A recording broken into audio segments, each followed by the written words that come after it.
కొంతమంది చైత్ర పౌర్ణమిని హనుమంతుని జయంతి అని, మరికొంతమంది వైశాఖ బహుళ దశమిని హనుమాన్ జయంతి అని అంటారు.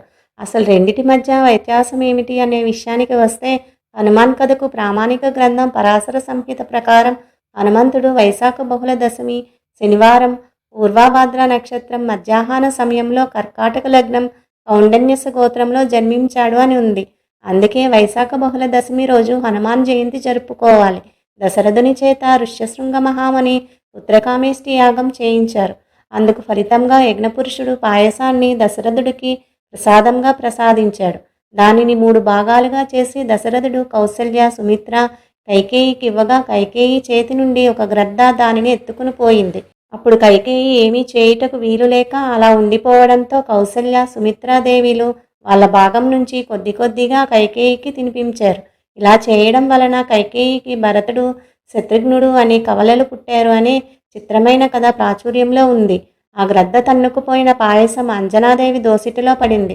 దీనికి కల కారణం, ఒకప్పుడు ఇంద్రుడు అంజనాదేవికి ఇలా చెప్పాడు: తల్లి, నీవు రుద్రాంశ సంభూతుడు, అత్యంత శక్తివంతుడు అయిన పుత్రునికి జన్మనివ్వాలి. కావున నీవు చేతులు దోసిట పట్టి తపస్సు చెయ్యి అని చెప్పాడు. అలా తపస్సు చేస్తున్న అంజనాదేవి చేతిలో పడిందే ఆ పాయసం పాత్ర. దానిని స్వీకరించిన అంజనాదేవికి హనుమంతుడు జన్మించాడు. ఆ పాయసం తెచ్చిన గ్రద్ద పూర్వజన్మలో సువర్చల అనే అప్సరస. తర్వాతి కాలంలో ఆమె సూర్యునికి జన్మించింది. ఆంజనేయ స్వామి సూర్యుని వద్ద సకల విద్యలు నేర్చుకునేటప్పుడు సూర్యభగవానుడు తను నేర్పే విద్యలకు వివాహితుడు అయి ఉండాలని, కావున తన పుత్రికను వివాహం చేసుకుంటే మిగతా విద్యలు నేర్చుకోగలుగుతావు అని చెప్పి అదే గురుదక్షిణగా అడిగి, వివాహం అయినా కూడా బ్రహ్మచారిగానే ఉంటావు అని మాట ఇవ్వడంతో ఆంజనేయ స్వామి సువర్చలాదేవిని వివాహం చేసుకున్నాడు అని పరాశర సంహిత నుండి తెలుస్తుంది. ఇకపోతే చైత్ర పౌర్ణమి రోజున హనుమంతుని విజయోత్సవంగా జరుపుకుంటారు. శ్రీ హనుమాన్ విజయోత్సవం విశిష్టత ఏమిటి? దానికి కారణమైన కథను చూద్దాము. శ్రీరామునికి అత్యంత నమ్మకమైన బంటు హనుమంతుడు. శ్రీరాముడు సీతను ఎడబాసి మానసిక క్షోభను అనుభవిస్తూ సీతజాడ వెతుకుతున్న సందర్భంలో అడవిలో రాముడికి హనుమంతునితో పరిచయం ఏర్పడింది. పరిచయం ఏర్పడిన నాటి నుండి శ్రీరామచంద్రుని హనుమంతుడు విడిచి ఉండలేదు. రాముడే తన సర్వస్వంగా భావించిన వాయునందనుడు తన ప్రభువైన రాముని మాట ఏనాడూ జవదాటలేదు. హనుమంతుని సహాయంతో సీతజాడను వెతకడం, లంకేశ్వరునితో రాముడు పోరాటం చేయుటకు సముద్రంపై వారధి కట్టుటలో హనుమంతునిది ప్రధాన పాత్ర. లక్ష్మణుడు మూర్ఛిల్లినప్పుడు సంజీవుని పర్వతాన్ని తెచ్చి ప్రాణాపాయం నుండి రక్షించడము, ఇలా ఎన్నో సందర్భాలలో హనుమంతుడు తన రాముని కొరకు నిర్విరామ కృషి చేశాడు.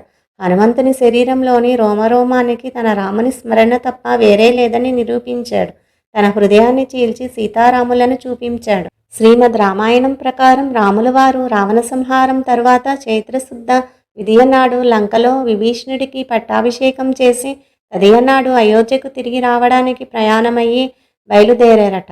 చతుర్థి నాడు భరద్వాజ ఆశ్రమానికి, పంచమి నాడు నందిగ్రామ ఆశ్రమానికి చేరుకుని భరతుడు రాముని పాదుకులను పెట్టి ఎక్కడ అయితే పరిపాలన చేస్తున్నాడో అక్కడికి చేరుకున్నారు.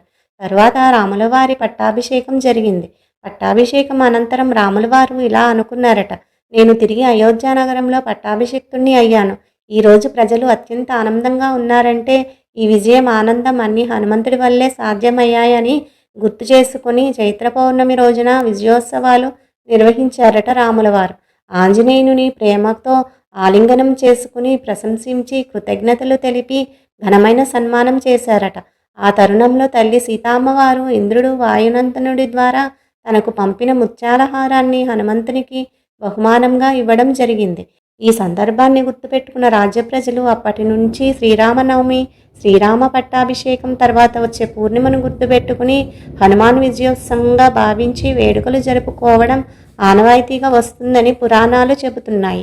ఈరోజు ప్రజలంతా ఉత్సాహంగా, అత్యంత వైభవంగా హనుమాన్ శోభాయాత్రలు నిర్వహిస్తారు. ఈ రోజు నుండి అంటే చైత్ర పౌర్ణమి మొదలుకొని 41 రోజుల మండల దీక్ష చేపట్టి ఆఖరి రోజున అంటే వైశాఖ బహుళ దశమి రోజున దీక్ష విరమించి హనుమాన్ జయంతిని ఆనందోత్సవాల మధ్య జరుపుకుంటారు. హనుమత్ దీక్ష చేయడం ద్వారా అన్ని కష్టాలు తీరిపోయి అన్నింటా శక్తి సామర్థ్యాలతో విజయం పొందుతారని, సుఖ సంతోషాలు కలుగుతాయని ప్రజల నమ్మకం.